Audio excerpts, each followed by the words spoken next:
Ya que sabemos cómo funciona, vamos a ir a la segunda forma en la que tenemos de comunicarnos con nuestro sistema de entrada. Por ejemplo, ya hemos visto que podemos meter líneas de código directamente entre llaves, pero insisto que eso, salvo para cosas muy sencillas, no suele ser lo habitual. Lo habitual, por ejemplo, es llamar a una función.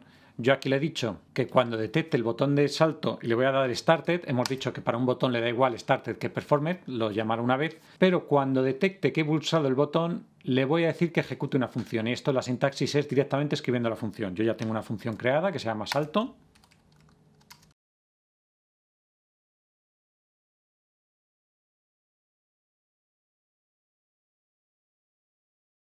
La tengo por ahí abajo, pero básicamente lo que hace es mandar un mensaje a consola diciendo que está saltando y ejecutar efectivamente un salto poniéndole una velocidad hacia arriba. Y ahora efectivamente si le doy al botón de salto tanto del teclado como del gamepad, pues se ejecuta el método que yo he creado para saltar y que valdría para disparar o para cualquier otra cosa. Bien, ya hemos visto una de las funciones más sencillas, que es la de llamar a un método. Pero lógicamente a veces necesitamos algo más, necesitamos obtener el dato del dispositivo de entrada. Es el caso, por ejemplo, de mi eje. Yo quiero que el joystick me dé un valor entre -1 y 1 concretamente y necesito obtenerlo. Para eso necesitamos, lógicamente, crear una variable, la voy a crear aquí, de tipo float, a la que le voy a llamar yo agachado, por ejemplo. Y ahora lo que necesito es decirle a mi input system que reciba ese dato y lo meta en esta variable. ¿Cómo se hace eso? Pues vamos a verlo. De nuevo llamamos a nuestro input controller, al mapa movimiento, en este caso al agacharse, que así es como he llamado yo a esta acción, y en este caso le voy a decir que mientras esté ejecutándose, hemos visto antes que si le doy started lo detectará solo cuando empiezan a llamarse, pero en este caso le voy a llamar cuando se está ejecutando, más igual a la variable que va a recibir ese valor, igual a y mayor que, nos tenemos que acostumbrar a esta sintaxis. Y ahora, ¿cómo obtengo yo ese valor? Pues para empezar le tengo que decir que la variable que yo he creado para ello, que le he llamado agachado, va a obtener un valor. ¿De dónde? De aquí, que es el que recibe el callback, que se llama, de la interacción. Por lo tanto le llamo ctx, que es como lo he llamado, y tenemos aquí un método llamado readValue. Y esta es la sintaxis, un poco parecido al getComponent, con el mayor que y el menor que, y dentro el tipo de valor que tenemos que recibir, y terminando con unas paréntesis.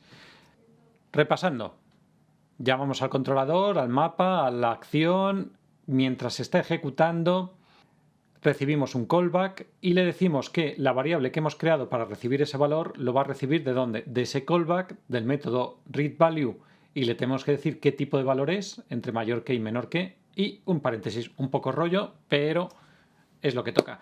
Pero hay algo más, y es que también le tenemos que decir que cuando deje de recibir esa interacción el valor pase a ser 0.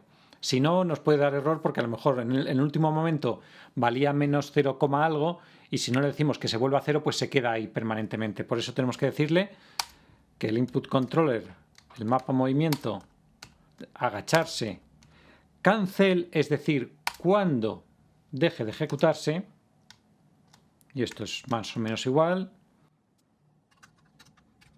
le tenemos que decir que el valor agachado sea igual a, pero en este caso, a 0. No lo que me devuelve, sino lo que yo le he dicho. Bien, para comprobar que esto funciona, me voy a ir un momentito al date y le voy a decir que me muestre en todo momento el valor de agachado. Y a ver si funciona.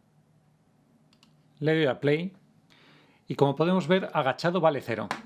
Pero en el momento en el que yo empiece a mover este joystick, debería recibir ese valor y ahí lo vemos. 1 y -1. De hecho, ya que estamos aquí, como tengo mi componente animator, esto ya lo hemos visto en vídeos anteriores, le voy a decir en todo momento que el valor del parámetro crouch lo he llamado en inglés, es lo que valga agachado. Y eso hará efectivamente que pase a ese blend tree que tengo aquí creado, cuyo valor además lo voy a estipular para que, voy a ponerlo en manual, para que pase de -1 a 0. Es decir, que cuando valga 0 el personaje estará... Es decir, que cuando el valor esté en 0, el personaje está levantado, es decir, el joystick sin moverse, y cuando esté en -1, es decir, el joystick esté abajo, el personaje esté agachado. Yo le he dicho a mi Animator Controller que cuando el joystick valga menos de 0 pase al blend tree de agachado. Ahí está. Y como podemos ver, coge el valor del blend tree del joystick y funciona. Bien, pues ya que hemos llegado aquí, subamos incluso de nivel y hagamos lo mismo con el joystick de movimiento. Igual que siempre, accedemos al Input Controller, al mapa movimiento, y en este caso le he llamado moverse. Y eso es un valor de vector 2. Y le voy a decir lo mismo, que mientras esté ejecutándose,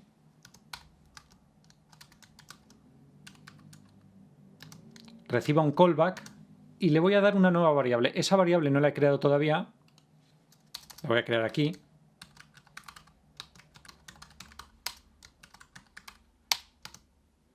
Le voy a llamar, por ejemplo, move. Y le voy a decir, esa variable move, que es un vector 2, que lo acabo de crear, coja el valor, efectivamente, lo mismo que hemos hecho antes, del callback, leer su valor, y es un valor de tipo vector 2. Y lo mismo que hemos hecho antes, le tenemos que decir que cuando deje de recibir ese input, cuando sea cancel, pues igual. Valga, pues en este caso un vector 2, 0. Es decir, un vector 2 cuyos valores son 0, 0. Y ya está. Voy a quitar esta línea de aquí. Supongo que funciona. Voy a directamente pasarle a Minimator lo mismo que he hecho antes. Poner un valor float. Les he llamado turn y walk. El valor turn coge un valor ¿de qué? Pues de este vector 2, move, pero es un vector 2, que significa que yo le voy a dar pasar el parámetro de su x. Y lo mismo con el parámetro que yo he llamado walk. Le voy a pasar su parámetro de y. Os recuerdo que esta variable, es un vector 2 que tiene x e y. Y podríamos incluso crear un vector 3 que tenga x, y y z. Pero en cualquier caso, lo importante es que este blend tree de 2 dimensiones que yo he creado depende de esos dos parámetros, de turn y walk. Y eso os determinará en qué coordenadas está aquí y, por tanto, hacia dónde se mueve. Si hacia adelante, hacia atrás, hacia la izquierda o a la derecha. Vamos a ver si funciona. Sería la leche. Ahí está. Giro, giro e incluso ando hacia atrás. Bueno, pues con esa sintaxis un poco extraña hemos visto cómo funciona el nuevo sistema de input de Unity. Pero ahora, como bonus track y como lo prometido es deuda, voy a decir cómo utilizar este nuevo sistema de entradas, este input system, al Cinemachine y a la cámara que pivotaba.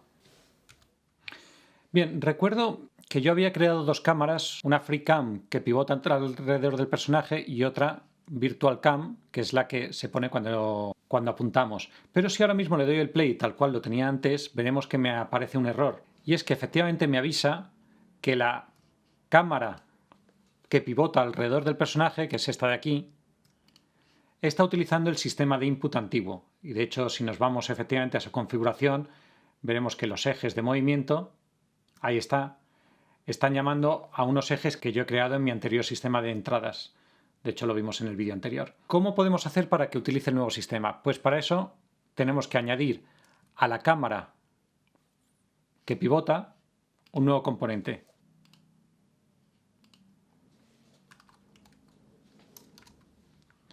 Input Provider, este componente, que básicamente lo que va a hacer es sobreescribir la configuración del CineMachine FreeLook, es porque nos lo está pidiendo aquí. ¿Con qué controlamos los ejes X, Y y el Z? Lógicamente el Z no lo vamos a controlar, solo vamos a usar el eje X, Y, y si lo pulsamos para que busque, veremos que nos aparecen las configuraciones de nuestro Input Manager. Así que me voy a ir a mi Input Manager, que yo había creado efectivamente un mapa de acciones para cámara. Voy a llamar uno que se llame pivotar, le voy a decir a mi acción, que es de tipo valor, concretamente un vector 2, porque efectivamente me voy a mover en 2 dimensiones, y le voy a decir que coja la acción, dándole al listen, de mi joystick derecho. Para eso, por cierto, a la de agacharse, se le voy a decir que lo coja de el right trigger, y así no hay conflicto. Y ahora el joystick derecho estará vinculado a la cámara. Así que una vez creado, os recuerdo siempre lo de guardar. Y si me voy efectivamente a la cámara, aquí en el movimiento del eje X e Y, le voy a decir que lo coja del mapa de movimientos de cámara y el que acabo de crear, pivotar. Y ahora, si todo va bien, correcto, funciona. Lo único que quizás necesitemos invertir los ejes. Y eso me lleva a una cosa que no he explicado todavía, y es que cuando creamos aquí los mapas y las acciones, aparte de las acciones tenemos un par de campos más, que son las interacciones, que nos permite decirle cuándo se ejecuta esa acción, que puede ser con un multitap, y le podemos decir cuántos multitap tienen que ser y con qué separación, o con un slow tap, o con un hold, muy interesante, por ejemplo, para crear aplicaciones. Pero luego tenemos otro campo aquí que es de procesos, donde podemos decirle, por ejemplo, que lo invierta. Le puedo decir que invierta el eje X o el eje Y para que efectivamente coincida con lo que pues, estamos acostumbrados. Solo para terminar el vídeo, una última cosa que me he saltado, adrede, y es que aquí tenemos los esquemas de control. Ahora mismo no hay ninguno creado y solo decir que esto está pensado pues, para un juego a lo mejor en el que está destinado a funcionar en PC o en consola y en móvil, y entonces tenemos que crear diferentes sistemas de input dependiendo de en qué sistema estemos. Entonces podemos añadir un control scheme y yo le puedo decir que esto va a ser, por ejemplo, para consola. Guardar. Y puedo incluso crear más. Otro modo control, pues por ejemplo para PC. Y le podemos incluso decir en cada sistema de todos los dispositivos que tenemos disponibles cuáles son opcionales o cuáles son requeridos. Es decir, por ejemplo, le podemos decir que para un ordenador tiene que tener un gamepad, si no, no se puede jugar. Pero bueno, una vez que hayamos creado los esquemas, veremos que cuando seleccionamos a cualquier acción, por ejemplo, el right stick de la Xbox, que tengo yo aquí seleccionado, le puedo decir que lo use en un esquema o en otro. Le puedo decir que esto solo esté para consola y no para PC. De forma que cuando estamos configurando el esquema para PC, vemos que no me aparece esa entrada. Pero si paso al esquema de consola, veremos que sí que aparece. Y eso nos permite organizar las entradas en función de para qué sistema vaya a ir. Pero insisto que esto es solo para sistemas complejos. Y bueno, si el sistema anterior nos parecía complicado, este incluso nos puede parecer más complicado, pero insisto que una vez que lo entendemos y que lo ponemos en práctica, veremos que es mucho más versátil y que nos ofrece muchas más posibilidades de las que nos ofrecía el sistema antiguo.